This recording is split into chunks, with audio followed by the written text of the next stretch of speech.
Paz do Senhor, irmãos, aqui estamos novamente. Hoje eu não tenho nenhuma pergunta para responder e não tenho nenhum assunto, não me vieram nenhum assunto para tratar. Mas eu quero estar lendo aqui em 1 Reis 17, o 12 e o 14, que nos diz assim: Porém ela disse: Vive o Senhor teu Deus, que nem um bolo tenho, senão somente um punhado de farinha numa panela e um pouco de azeite numa botija.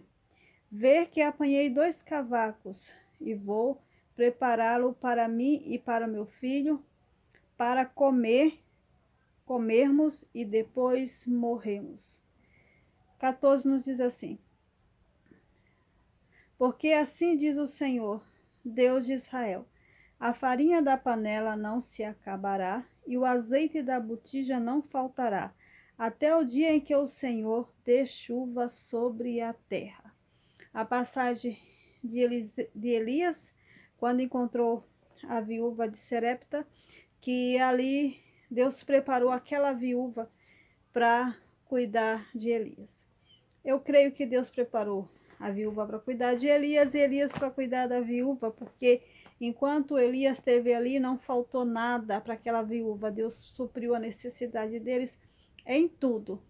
O que eu quero estar comentando hoje, algo que me lembrei, é que às vezes acontece algo. Um exemplo: alguém está enfermo e aí chega a notícia da enfermidade da pessoa, chega a notícia que o médico desenganou. E aí junta toda a família, toda a igreja para orar por aquela pessoa. E aí Deus reverte aquele quadro, Deus da saúde, né? E depois a pessoa fica bem. Quando passa essa situação, é muito raro se ver a pessoa dar uma ação de graças, fazer um culto agradecendo a Deus pela vitória. Na maioria das vezes, a pessoa e os demais falam assim: ah, o médico não sabe de nada, tá vendo? Falou que o fulano ia morrer e fulano não morreu. E tudo bem, né? Não se reúnem para dizer assim: ó, Deus mudou o quadro, Deus reverteu a situação, Deus deu saúde, fazer um culto de ação de graça, louvar ao Senhor por aquela vitória. E o que eu quero comentar hoje é sobre a oração e sobre a vitória que Deus me deu. Está se aproximando o Dia das Mães e eu gostaria muito de estar contando um testemunho sobre a minha mãe, mas ela tem tantos que é difícil escolher um para contar, né? Mas muito em breve eu vou estar contando. Mas hoje eu quero contar sobre mim. É, eu tive a Suzana nasceu especial e quase 3 anos depois que a Suzana nasceu, eu tive a Keila.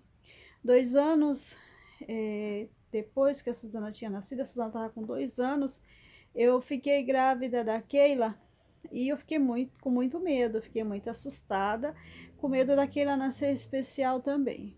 E comecei os tratamentos e quando eu vi pelos exames, os médicos me acalmaram, fez ver que a Keila era uma pessoa normal, que não tinha problema nenhum.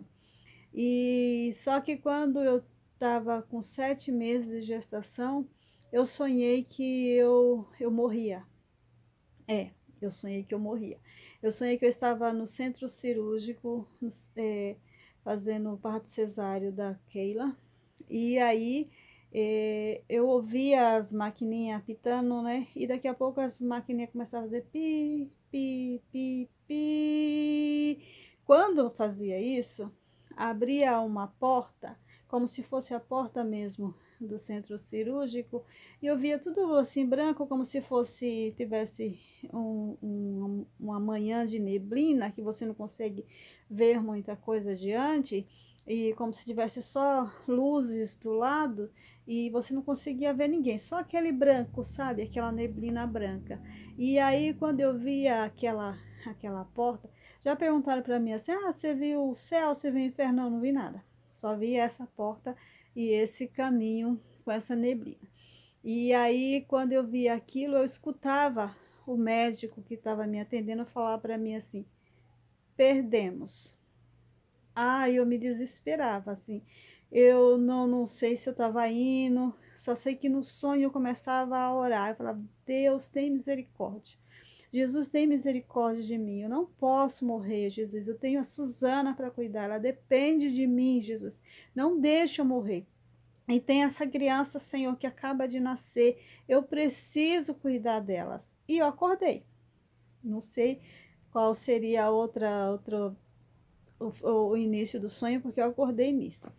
E isso foi numa sexta noite. A minha tia Lene, ela sempre vinha, sempre que dava, ela vinha visitar a gente.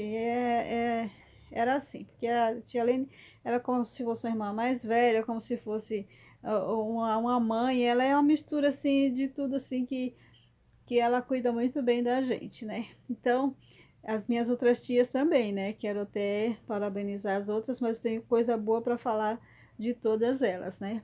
Mas aí a minha tia chegou no outro dia em casa, um sábado, e tava eu, as minhas irmãs, eu me lembro que tava a minha prima Sara também. E de repente eu lembrei desse sonho, aí eu contei, né? Falei: gente, eu sonhei assim à noite. Aí a tia Lene falou para mim assim: ai, para com isso. Isso é sonho de grávida. Tira esse negócio da cabeça. Tudo bem, né? Só que elas ficaram orando. Por causa desse sonho, elas ficaram orando, né? Me apresentando ao Senhor. Eu estava com 7 meses de gestação. E quando foi com 9 meses, o médico tinha dado a data da Keila nascer no dia 10 de novembro.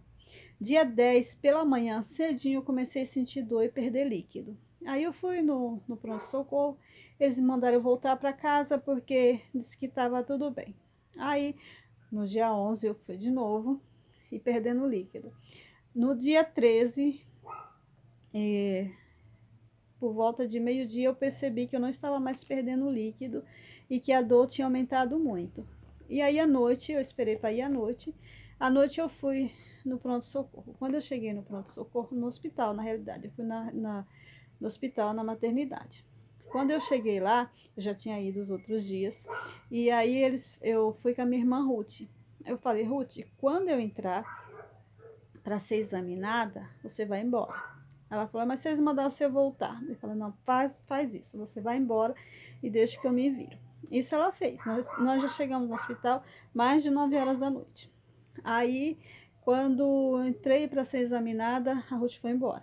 Aí a médica falou para mim assim: olha, você volta para casa. Eu falei: essa é a terceira vez que eu venho. Eu venho todos os dias, eu venho. Essa é a terceira vez e eu não vou voltar.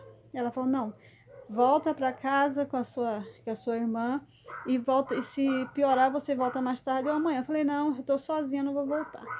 Ela perguntou para mim: e a pessoa que veio com você? Eu falei: eu mandei embora. Ah, tá bom então. Então você vai ficar, já vai aplicar uma injeção em você para aumentar as contrações e você vai ficar internada por conta disso. Mas vai demorar porque nós temos muita gestante e tal. Mas tudo bem. Eu fiquei internada e eles aplicaram o remédio para aumentar as contrações. E eu cheguei, desde o primeiro dia, eu cheguei no hospital com 7 dedos de dilatação. No terceiro dia também com 7 dedos de dilatação. E aí me aplicaram remédio para aumentar as contrações e aumentou 2 dedos. Fiquei com 9 dedos de dilatação. Quando chegou aos 9 dedos, ela falou para mim assim: agora você se esforça, faz força. Eu estava fazendo força o tempo inteiro, né? Porque sua filha já vai nascer. E a gente começou a se esforçar, fazer força, eles me ajudando, e nada da minha filha nascer. Não aumentava, não passava dos 9 centímetros de dilatação, e a minha filha não nascia. E aí eu comecei a vomitar, eu vomitava muito. Aí a médica veio tentar me ajudar e foi empurrar a barriga para baixo. Quando foi empurrar a barriga para baixo, aquilo fez um C. Em vez daquilo descer, aquilo fez um C na barriga. E aí elas falaram assim: não, tem jeito, corre para o centro cirúrgico. Aí começa aquele apavoramento, né? Deixando a gente nervosa, porque sai correndo mesmo, parecendo um monte de desesperado, e a gente só vendo aquelas luzinhas passando. Mas tudo bem. Nós fomos para o centro cirúrgico. Quando chegamos no centro cirúrgico, foi muita dificuldade para aplicar anestesia RAC, porque eu não conseguia sentar.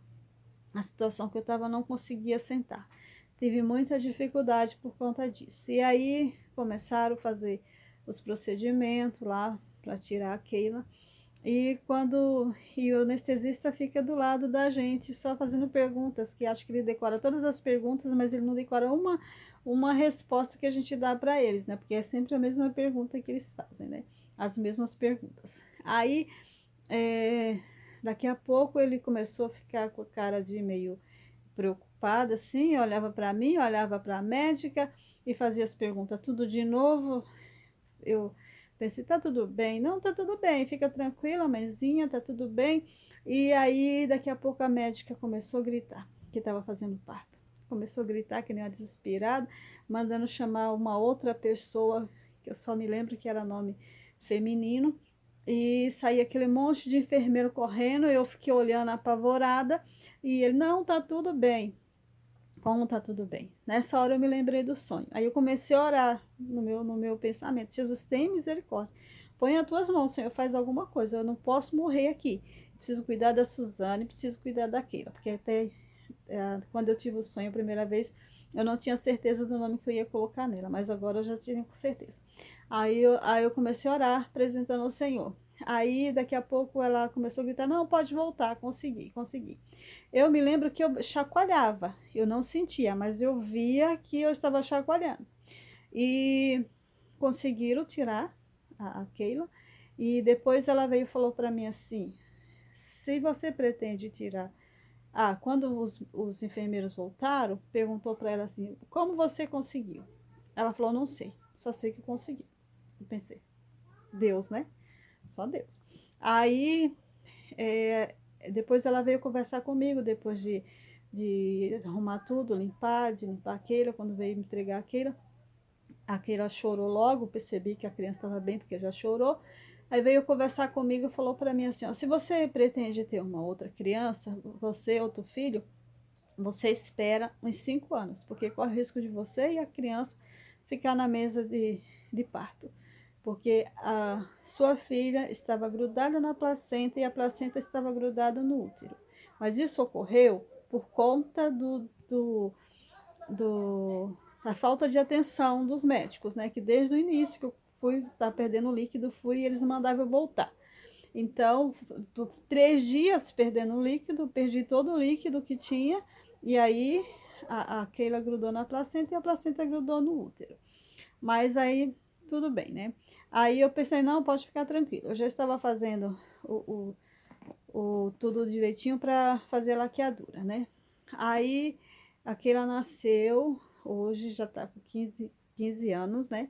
Final do ano ela já completa 16 anos e para mim isso foi uma vitória. O que eu faço? Eu agradeço a Deus por isso. Porque mesmo aquele sonho parecer ser sonho de grávida, que tem muita coisa na cabeça, eu creio que Deus ali já estava nos dando um alerta para estar buscando a Ele, para estar clamando a Ele. Porque Deus é assim, Ele nos surpreende, né? E às vezes as pessoas falam assim, não, o médico errou. É Deus que surpreendeu. Porque quando a gente clama a Ele, Ele age, né? Mesma coisa quando alguém diz assim, essa pessoa aí não vai conseguir esse serviço porque ela não estudou e a pessoa de repente vai lá. Não é que a pessoa deu sorte porque a pessoa, sei lá, o patrão estava de boa naquele dia. Se a pessoa orou, foi Deus que interviu. Quando o advogado fala que a causa da pessoa não tem jeito e a pessoa põe em oração e Deus vai lá e resolve. Nós temos que agradecer, nós temos que engrandecer o nome do Senhor, porque é bom contar o que Deus fez, é bom lembrar o que Deus fez e é bom agradecer. Porque Deus se agrada, né?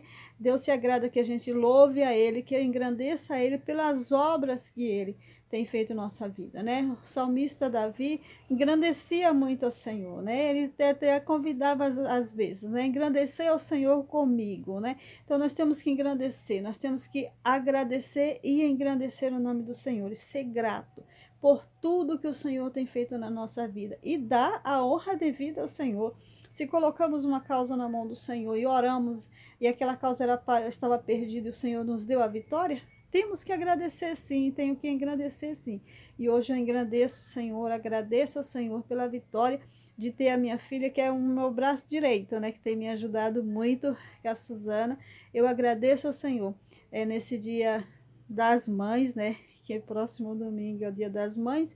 Eu agradeço ao Senhor pela vida dela. E quero fazer um convite para vocês.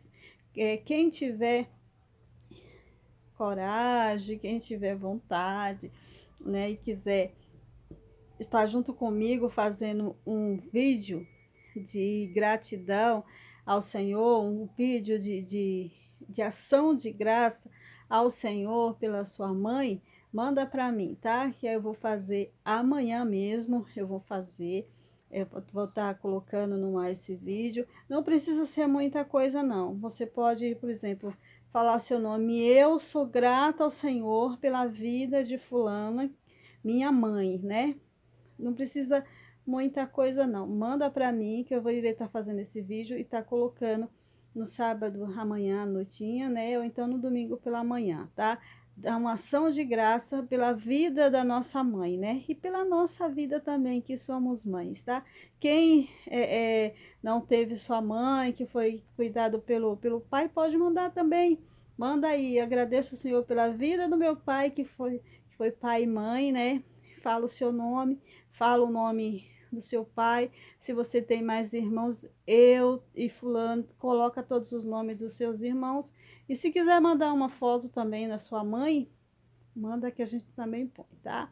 Então fica assim. Vocês orar por mim, eu oro por vocês e ficamos todos na paz do Senhor.